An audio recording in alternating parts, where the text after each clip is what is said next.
All right, so welcome back again. You can see we still have our scripts folder. We still have our phase one. Now we took all the original stuff from the first phase we did. We know everything in there works decent. We didn't have any crazy crashes. We still didn't set a bunch of keybinds. We messed up. It's good to have a pen and pad and write them down and just not change them one at a time. Just go through and write what's annoying and what you could potentially change it to. So today we're going to get a little bit into siren sounds, weapon sounds. We're going to put ELS in. We're going to see if it works. Some people have been saying ELS has not been updated and does not work with the newer stuff. We're going to find out today. We downloaded a random ghost pack, unconfirmed if these cars even work. We got the Wayland sign. And we got two different police bikes to put in. I've never done a pedal bike patrol, not like a motorcycle, like police pedal bike. All right, so first thing we're going to be doing is our siren. It's the Wayland red siren. I just grabbed a random one. We usually change that out pretty frequently as well. Took the contents into here. You can see it's already an OAC file. That kind of makes it a little bit easier to use. It does show you kind of where it goes. All of your sound effects, though, for those that do not know, it's going to be in your X64 audio sound effects. And then from there, you're going to find everything pretty much in resident that you're going to be editing. You can see we got the vehicle AWC in here, and then you want to pay attention to this. This is giving us the opportunity to copy this file into our mods folder and not disturb the original. Do that. Okay, so you can see everything was copied into the mods folder. It grabbed the exact files that we were after. The resident. We're in the vehicle here. I'm going to go ahead and open this up. Watch your ears. Okay, I already turned it down a good bit as well, just to try to protect you. But you can go down here and see one of the ones I like to see just to hear if it's different. This is Siren 2. So that's like the stock siren sound, right? One of the things we can do to determine if it's different is once we get this siren in here, is that a different siren sound than this one? So we'll try to go through a import process.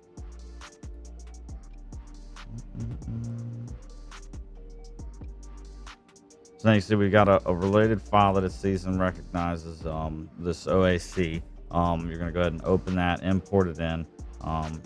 This is going to be a straight up. You can do multiples if you want, use an add. Now you do have to have some leeriness when you're working with certain sounds and sirens, because this thing can't go past a certain size, if that makes sense. If it goes past a certain size, it won't load them. So now you can hear our siren is different.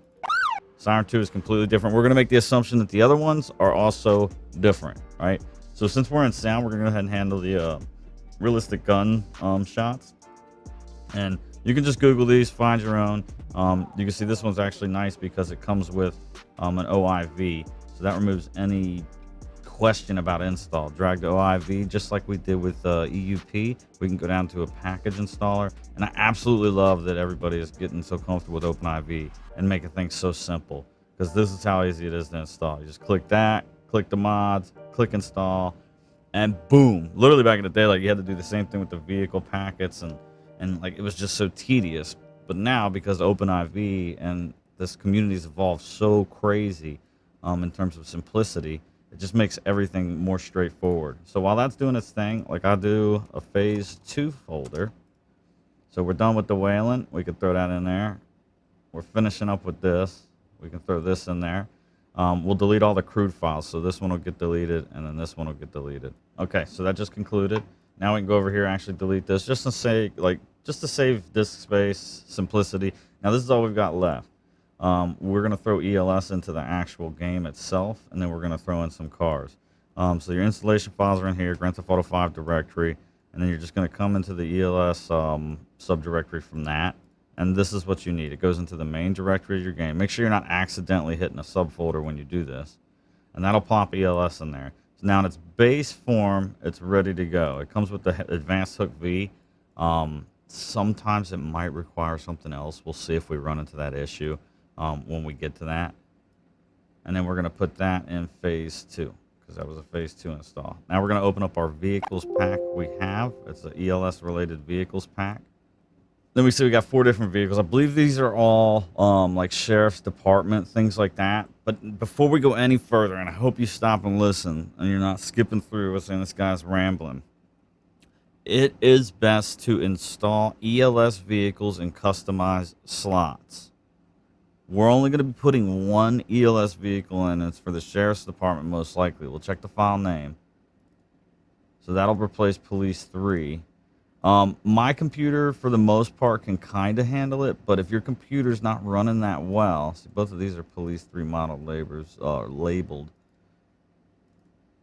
Police 2. I'm just checking to see what these things are actually labeled in here. So Sheriff 2. We'll probably throw in Sheriff 2 under that slot. ELS is demanding. ELS can be very demanding. So if your computer's already having a difficult time, what you need to do is install non-ELS vehicles in the standard replacement slot, right? You can get Impalas, you can get Chargers, whatever. Non-ELS vehicles in the standard replacement slots, and then you want to be the only one operating an ELS vehicle. And in the future, we'll go into how to install that into your own customized slot, give it its own handling file, and all of that. But it's critical in terms of computer performance, right? So we're gonna do the Durango. We'll go pop the README. It'll tell you where you need to go. Most of the time I have success installing them in like the patch day, the latest one. So if it's just like patch day 19, but patch day 95 is out, I'll take the latest one, right? And then it starts to talk about how to actually get the XML files in there. So let's get the vehicle in real quick, and we'll dive into what I'm talking about. So if you look in this directory, it says go into update, go into x64 DLC packs, and then you'll see from here, like there's 19, but we'll take 21 if it has any vehicles in it. Levels, Grand Theft Auto 5 vehicles. So this is where it'll be hiding. See, there are vehicles in there. So what I'll do is I'll copy this one into there from the patch day 21. I'll take that, and once you open up that's when it says, would you like to copy this DLC before you screw up your game? So you can copy that over. It's going to copy everything from that specific area. It's going to grab the sub-dependencies that you need. You can see EUP actually even hides in here. So from there, we can start to dive into where the actual vehicles will be stored. So after that, you can see we can just drag and drop the sheriff vehicle right into here. And to narrow it down and make it easier to find, we can now I like to look at the models and see if I see anything that's really wonky with them. Now, this is typical for it to have one tire on there as an example tire. It duplicates and replaces. But overall, the vehicle looks not bad, right? There's nothing really wonky about going. It's not like super small. It's not off-centered. There's no color feature issues with it. So that's a good preliminary thing that you can investigate with these vehicles. Now, from it being a Sheriff 2, you can make the decision if you want to replace, the XML files, which are generally something that talks about handling and things like that. Usually, it's not too much of an issue if the vehicle isn't like savagely changed. You know what I mean? So you want to go into the subdirectory. You can see how I navigated back into the vehicle, and then ELS XML. This is what you need for ELS to function. It kind of tells it, hey, this is what we're doing. And you can just throw that straight into the pack default. You can get rid of police. We're only running one ELS vehicle. You can change packs at any time.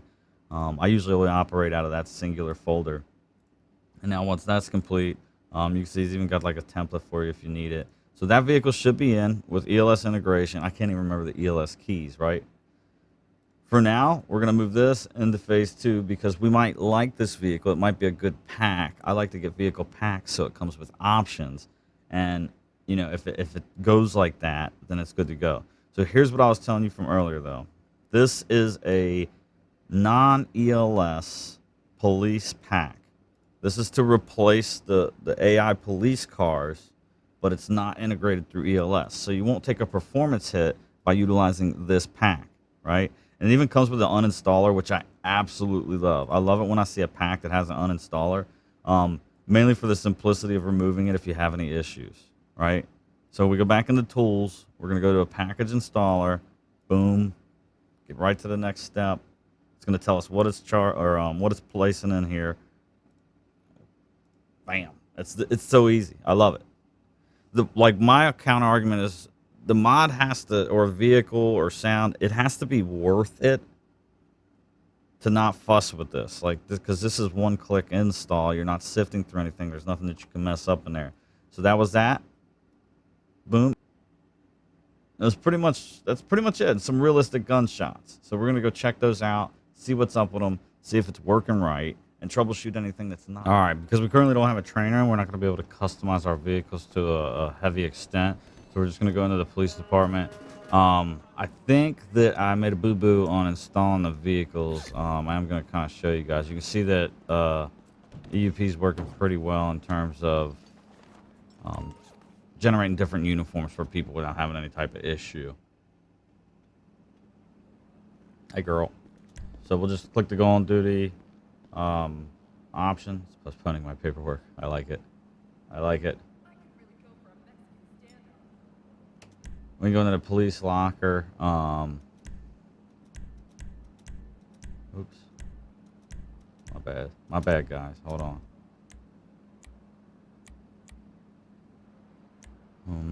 Should be able to hit. I don't like these patches. We are going to have to check out some of these patches and see what's going on. We'll do a patrol. Patrol's done. We'll confirm. Then we'll go to the police garage just so we can see the one ELS vehicle that we put in. Probably put a light bar on it. I suspect that vehicle might have lighting issues. But from here, we can kind of see the vehicles that we've already replaced. It's a good way to get a quick overview. Here's the actual sheriff vehicle. We can go into the components and just start messing around. I like to turn everything on because that might have been some of our lighting issues, right? So we got our extra components on. We got a singular livery. We don't have any exteriors. We'll pop this bad boy outside and see if we got our ELS fixed. So yeah, it's kind of got. Remember, I'm not going to have any bloom effects, so the lighting's aren't. That's not going to look good for now, right? But ELS is in. ELS is functional. It is showing a little bit of popping off of other stuff. The lighting just might be bad for this vehicle as well. That's something to keep in mind. If you do want to check and see if ELS is on and it's working when you're inside of the vehicle, you can hit Control P, see the panel's gone, Control P, and the panel is back again. This lets us know what kind of state we're in. We can check our siren. Oh, I forgot E, actually. So that's good to go.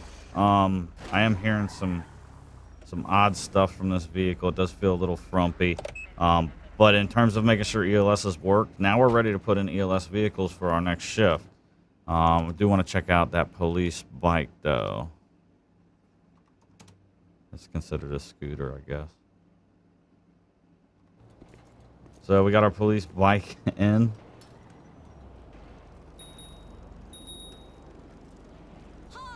Okay, so that pretty much cuts that from there. We got the ELS, Durango in. We got the little police bike in. We messed up. We goofed with the police bike. We found somebody that doesn't give a crap about it. They just wanted to upload a file and be part of a modding community. You'll find individuals like that. But the flip side is now we're ready for ELS vehicles specifically for us. We got to get a sheriff's non-ELS pack in to replace the sheriff's cars and potentially the state police. And then from there, we can start to think about lighting. Advanced visual mods, really push the game to the limit and see where we're laying in stability, and then finish out with some little extra additive mods like spike strips, spotlight, things like that to really just add the final touches to it. I hope you guys enjoy. We're going to be cutting from here. If you have any questions down below, specifics to modding or what you want to see next, leave a comment below. I just wanted to rehash this tutorial because it's been a couple years since we've made a tutorial series, and some people are still just discovering LSPDFR. Until then, I'll catch y'all at the next one.